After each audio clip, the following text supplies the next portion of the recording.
तो जनवरी 2026 का पहला आईपीओ लगभग डेट अनाउंस हो चुका है और काफ़ी टाइम से वेट था आईपीओ का और फाइनली डेट आ चुकी है।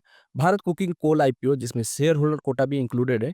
तो इसका जो डेट है वो 9 जनवरी से आईपीओ पब्लिक के लिए बिड लगाने के लिए ओपन हो जाएगा। उसके बाद से क्लोजिंग 13 जनवरी को है। तो ये वीडियो में हम बात करेंगे कि क्या आप एलिजिबल हैं, शेयर होल्डर कोटा में अप्लाई कैसे करते हैं, शेयर होल्डर कोटा में अप्लाई करने के कुछ फ़ायदे हैं या नहीं? क्योंकि अब तक लोगों को तो लग रहा है जिस हिसाब से लोगों ने इंस्टाग्राम और बाकी जगह पे वीडियो देखा है कि शेयर होल्डर कोटा में अगर मैं अप्लाई करता हूँ तो मुझे 100% अलॉटमेंट मिलना ही है। ठीक है? तो वीडियो स्टार्ट करते हैं। तो सबसे पहले हम बात कर लेते हैं इसके कुछ इम्पोर्टेंट अपडेट के बारे में। तो आरएसपी फाइल हो चुकी है 2 तारीख को। और कन्फ्यूजन क्लियर कर दूं कि 1 तारीख तक अगर आपके डीमैट अकाउंट में शेयर था, तो आप एलिजिबल हो भारत कुकिंग कोल आईपीओ में अप्लाई करने के लिए। यानी कि कोल इंडिया का जो शेयर 1 तारीख तक आपके डीमैट अकाउंट में रहना चाहिए, तब ही आप एलिजिबल हो। ये नहीं कि 1 को खरीद लिए और 2 तारीख को अगर आप सोचो कि 2 तारीख को रिकॉर्ड डेट है, तो आप एलिजिबल नहीं होगे फिर। जिसके पास 2 या 1-2 तारीख से पहले यानी 1 तारीख को होगा वही एलिजिबल होगा। तो यहाँ पे एक डाउट आपके क्लियर हो गए।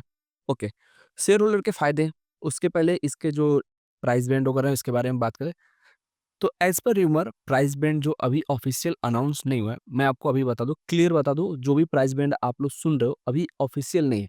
लेकिन ₹22 से ₹25 के बीच प्राइस बैंड जो मार्केट है वो अंदाज़ा लगा रहा है कि ₹22 से लेके ₹25 के आसपास प्राइस बैंड निकल के आने वाला है और 650 शेयर का एक लॉट होने वाला है। ग्रे मार्केट प्रीमियम में ऑलरेडी जीएमपी में डिमांड आना स्टार्ट हो चुका है। ग्रे मार्केट प्रीमियम अगर उस प्राइस बैंड के हिसाब से अगर हम कैलकुलेट करते हैं तो 65 टू 69% के आसपास की जीएमपी अभी निकल के आ रही है, जो कि हो रहे हैं ₹15 के आसपास। ये तो हो गई सारी अच्छी चीज़ें। अब कुछ बातें हम जान लें कि शेयर होल्डर कोटा के अलॉटमेंट और बाकी सारी चीज़ें हम जान लें। तो सबसे पहले देखो, no doubt share holder category में अगर आप अप्लाई करोगे मतलब कि शेयर होल्डर के लिए आप एलिजिबल रहते हो, तो एक साथ 2 एप्लीकेशन आप अप्लाई कर सकते हो। चाहे आप retail plus share holder, HNI plus share holder दोनों में से किसी एक में अप्लाई कर सकते हो। मतलब कि एक साथ 2 एप्लीकेशन आपके जा सकते हैं। जैसे कि आप नॉर्मली रिटेल में या फिर शेयर होल्डर एचएनआई में करते थे वैसे तो आप कर ही सकते हो। साथ में अगर आप एलिजिबल हो तो शेयर होल्डर कैटेगरी में भी अप्लाई कर सकते हो। सिंपल सा ये चीज़ समझ जाओ। अब हम बात कर लेते हैं साइज़ के बारे में, तो लगभग 1300 करोड़ के आसपास का इश्यू साइज़ है। अब 1300 करोड़ के आसपास का issue size, grey market premium अगर देखा जाए तो 60-68% के आसपास की जीएमपी निकल के आ रही है। तो एक बैक टेस्ट कर लेते हैं फटाफट से। शेयर होल्डर कैटेगरी का आईपीओ आईसीआईसीआई प्रूडेंशियल सबको पता है। जस्ट इसके नीचे आते हैं, साइज़ काफ़ी बड़ा था, रिटेल 35% था, ओके? उसके बावजूद भी लगभग 10 टाइम्स सब्सक्राइब हो चुका था। यानी जो मैक्स लॉट के साथ अप्लाई किया था पता है आपको? मतलब कि अगर आप 1,95,000 लगाए होते, तो आपको उसमें जो अलॉटमेंट मिला था, वो 10 शेयर मिले थे। मतलब 6 शेयर का 1 लॉट था और प्लस 3-4 शेयर एक्स्ट्रा मिले थे बस। मतलब कि डेढ़ लॉट के आसपास उनको अलॉटमेंट मिला था जो मैक्स लॉट के साथ अप्लाई किया था। उससे अच्छा रिटेल कैटेगरी में था, 2 में से 1 को मिलना था और मैंने आपको रिव्यू वीडियो में बताया था कि सबसे ज़्यादा जो टारगेट करना है आपको रिटेल में करो। मैं खुद शेयर होल्डर के लिए एलिजिबल था लेकिन शेयर होल्डर कैटेगरी में मैं 2 लाख रुपए फँसाने से अच्छा मैं एक स्मॉल एचएनआई अप्लाई कर दिया था। ये चीज़ है। इसमें क्या करना है इसके बारे में अगर हम बात करें, रिटेल 35% तो दिया है लेकिन इश्यू साइज़ छोटा है यानी धमाकेदार सब्सक्रिप्शन होगा। रिटेल में अगर देखा जाए मोटा-मोटी अंदाज़ा लगाया जाए तो 20 प्लस टाइम सब्सक्राइब हो सकता है क्योंकि काफ़ी टाइम से कोई आईपीओ आया नहीं हो और एक आईपीओ ऐसा आया जिसकी जीएमपी धमाकेदार है, तो 20 टू 25 टाइम आराम से सब्सक्राइब हो सकता है। अगर मैं एक एग्ज़ाम्पल लूँ मीशो आईपीओ का, तो ये आईपीओ काफ़ी बड़ा साइज़ था, करीबन 5,600 करोड़ के आसपास का इश्यू साइज़ था। उसके बावजूद अगर आप देखोगे तो रिटेल कैटेगरी, हालाँकि रिटेल में 10% का ही कोटा रिज़र्व रखा गया था, लेकिन यहाँ पे 20 टाइम सब्सक्राइब हो चुका है, ये आईपीओ सब्सक्राइब हो चुका था। तो कहने का सिंपल सा मतलब है, इतना बात को मैं घुमाता नहीं हूँ, नॉर्मली मैं बताता हूँ, शेयर होल्डर कैटेगरी का कुछ फ़ायदा होने वाला नहीं है। मैक्स लॉट के साथ भी अगर आप अप्लाई करते हो, तो वहाँ पे भी लॉटरी बेस पे ही अलॉटमेंट मिलने वाला है। ये सारी चीज़ें आपको जाननी ज़रूरी है। हाँ, अगर आपके पास मल्टीपल आप डीमैट अकाउंट से अप्लाई कर सकते हो, जैसे कि 4-5 डीमैट अकाउंट है और सबके लिए शेयर होल्डर के लिए आप एलिजिबल हो, तो सब में मैक्स लॉट के साथ अप्लाई करना है। सपोज़ करो आपके पास 4 डीमैट अकाउंट है, तो 4 डीमैट अकाउंट में आप अप्लाई करोगे मैक्स लॉट के साथ, मतलब कि 2 लाख, 2 लाख, 2 लाख, 2 लाख यानी 8 लाख रुपए आप अप्लाई करोगे, 8 लाख की बिड लगाओगे, तो चांसेस है कि आपको 1 या 2 लॉट आराम से मिल जाएगी। यानी कि 8 लाख रुपया अगर आप इन्वेस्ट करते हो, तो बदले में आपको 15,000 के एप्लीकेशन के इतना अलॉटमेंट मिल सकता है। वो भी कन्फर्म नहीं है कि आपको ही मिलेगा, क्योंकि 2 में से 1 मिलना था आईसीआईसीआई प्रूडेंशियल में, उसके बावजूद भी काफ़ी लोगों को अलॉटमेंट नहीं मिला था।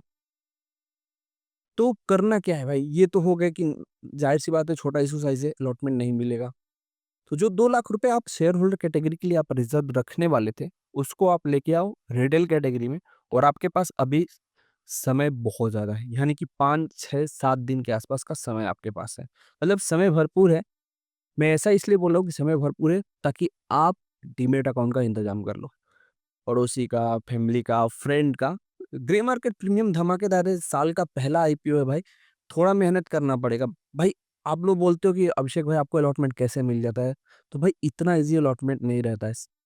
कम से कम 20-25 डीमैट अकाउंट से अप्लाई करना पड़ता है, सारे डीमैट अकाउंट को मैनेज करना पड़ता है, सब में मैंडेट आया कि नहीं, हुआ कि नहीं, ऑटो पे एक्टिवेट करे कि नहीं, किसी का फेल तो नहीं, हर एक चीज़ देखो, पैसे हर जगह कमाने के लिए थोड़ा तो मेहनत आपको करना पड़ेगा। कहीं पे चाहे आप जॉब पे जाओ या कहीं पे जाओ, अगर आप पैसे कमाना चाहो तो मेहनत थोड़ा करना पड़े, लेकिन यहाँ पे भी आपको मेहनत करना पड़ेगा अगर आपको अलॉटमेंट चाहिए तो। थोड़ा मेहनत कर लो, पहला आईपीओ है, कोशिश करो कि ज़्यादा से ज़्यादा डीमैट अकाउंट के साथ आप रिटेल कैटेगरी को टारगेट करो, वहाँ पे 35% रिटेल कैटेगरी के लिए रिज़र्व रखा गया है। तो ज़्यादा चांसेस है कि आप मैक्स लॉट के साथ अगर अप्लाई करते हो, max lot in the sense कि मल्टीपल डीमैट अकाउंट के साथ अप्लाई करते हो। दूसरा सबसे ईज़ी अलॉटमेंट कहाँ मिलेगा? तो शेयर होल्डर कैटेगरी तो अभी दूर-दूर तक छोड़ दो, क्योंकि वो आराम से करीबन-करीबन 20 टू 25 टाइम सब्सक्राइब हो जाएगा, और जहाँ 13 टाइम से ज़्यादा सब्सक्राइब हुआ, वहाँ पे हो जाएगा प्रोपोर्शनेट लॉटरी बेस्ड अलॉटमेंट। यानी जो ज़्यादा लॉट लगाया रहेगा, पहले उसको मिलेगा, फिर उससे कम, उसके कम, उससे कम। मतलब कि अगर बात किया जाए तो आईसीआईसीआई प्रूडेंशियल में जो 2 लॉट या 3 लॉट लगाया था, उसको नॉर्मली कहीं-कहीं जाके अलॉटमेंट मिला। जो 1 लॉट लगाया था, तो उसको साफ अलॉटमेंट मिला ही नहीं है। तो समझो कि 1 या 2 लॉट लगाने का तो इसमें तो कोई फ़ायदा है नहीं। हालाँकि आईसीआईसीआई प्रूडेंशियल 13 से कम सब्सक्राइब हुआ था, लेकिन ये 20 टू 25 टाइम्स सब्सक्राइब हो जाएगा, क्योंकि साइज़ छोटा है, ग्रे मार्केट में डिमांड काफ़ी सही है, आजू-बाजू कोई आईपीओ आने वाले अभी है नहीं। तो इस वजह से आपके पास भरपूर टाइम है, फंड और डीमैट अकाउंट का इंतज़ाम आप कर लीजिए, ताकि बाद में आप अफ़सोस ना कर सकें कि इतना अच्छा आईपीओ आपसे मिस हो गया। जो हवा चल रहा है शेयर होल्डर कैटेगरी का, उसको चलने दीजिए।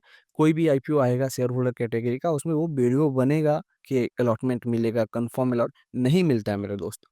हाई डिमांडेड आईपीओ में अगर आप मैक्स लॉट के साथ अप्लाई करते हो, अगर वो 13 टाइम से कम सब्सक्राइब हुआ रहेगा, तो ही कंफर्म अलॉटमेंट मिलेगा। 13 टाइम के बाद से प्रोपोर्शनेट लॉटरी बेस पे चला जाता है। तो ये सारी डिटेल आपको हर जगह नहीं मिलती है, इतनी डिटेल में कि कैसे अलॉटमेंट मिलता है, काफ़ी सारी चीज़ें। और दूसरी, हाँ, मैं एक भी बोल रहा था कि पहले अलॉटमेंट के चांसेस आपको मिलेंगे बिग एसएनआई कैटेगरी में, दूसरा है रिटेल, तीसरा है shareholder and then small SNI. सब ना के बराबर अलॉटमेंट स्मॉल एसएनआई, अगर मिल गया तो 14 लॉट आपके हैं, फिर मालामाल आपको होने से कोई रोक नहीं है। कम से कम 1 लाख रुपए तो आपके ईज़ी बन जाएँगे, ग्रे मार्केट प्रीमियम सही है। दिक्कत क्या है? अमेरिका अभी वॉर वापस स्टार्ट हो चुका है, तो वहाँ पे ज़्यादा इम्पैक्ट नहीं आएगा, स्टार्टिंग का थोड़ा 1-2 दिन आएगा, लेकिन इसमें अभी टाइम है, तो समय के साथ खत्म हो जाएगा, तो उसमें ज़्यादा टेंशन नहीं है। बाकी मिलते हैं एक नए वीडियो में, तब तक के लिए बाय बाय, टेक केयर।